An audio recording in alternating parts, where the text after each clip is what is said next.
Here's the YETI Tundra 45 cooler. It's roto-molded with an extra thick fat wall design, PermaFrost insulation to keep things cold, and these great little handles that keep it sealed nice and tightly. It also has these handles on the outside that are really durable and easy to grip onto. It's got one on each side. The ropes are really tough on them, so you can carry around a lot in these, but it also has little handles right here that you can grab onto with your bare hand as well.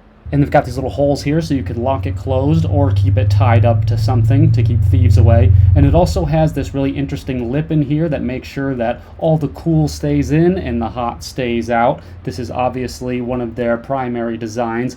And it's also bear resistant, so it helps keep away the animals as well. Here you can see these high quality hinges that are going to last a lifetime. And they're also strong enough to just stand on. They're super durable. I'm about 160 pounds right now, and I can literally just basically jump on this thing. And it also has this little external valve here that lets you drain out the water. I've attached my own little hose here just to make it easier.